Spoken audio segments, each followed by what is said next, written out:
भी न थे नबी भी रवान डालो आदम हुजे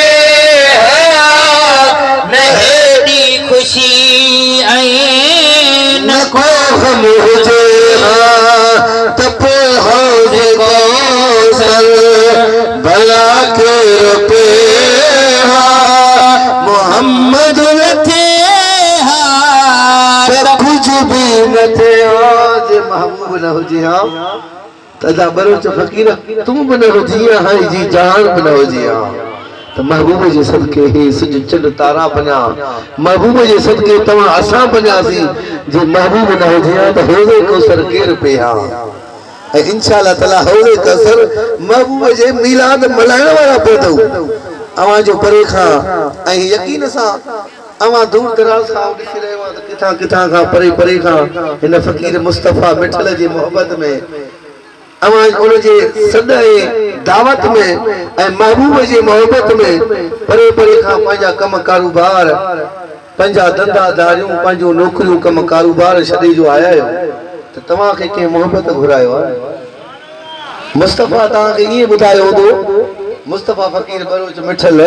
ये बुधायो हो तो महबूब जी महफिल अवा की दावत ऐ महबूब की महफिल को महबूब सजाते हैं आते हैं वो जिनको सरकार बुलाते हैं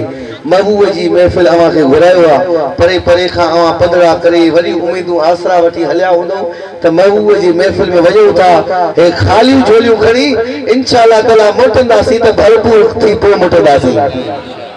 ऐं मूं फ़कीर जी दुआ आहे त इंशाअल्लाह ताला जिथां जिथां बि आया हो जेके जेके बि आया आहियो फ़कीर जा दोस्त अहबाब अज़ीज़ जेके जिथां परे खां पंदड़ा करे उम्मीदूं आसरा वठी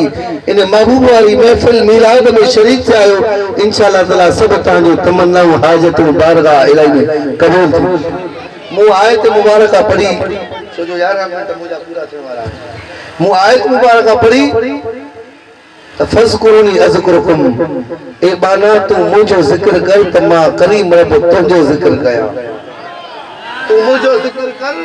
त मां रब करीम तुझो जिक्र कया वो जिक्र इहो ला इलाहा इल्लल्लाह ला इलाहा इल्लल्लाह मैं यानी अल्लाह जी जात के सद कर उन जो इस्म इकरामी पर उन जो इस्म आज़म पर इल्लल्लाह जी ज़रब लगा त खुदावंद करीम जो तू जिक्र कर तुझो जिक्र करीम रब करे तो केड़ो हसीन मंजर हूंदो बस उहा महफिल में 5 मिनटन जे अंदर जिक्र खुदावंद करीम पढ़ंदासीं जंहिंजे लाइ हज़रत साईं मीर मोहम्मद फ़कीर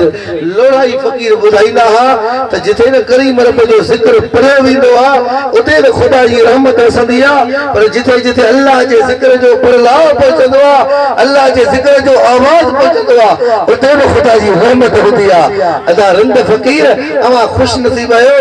अवां रहमत जे साए हेठि आहियो ऐं अवां जो ही बस गिरदाई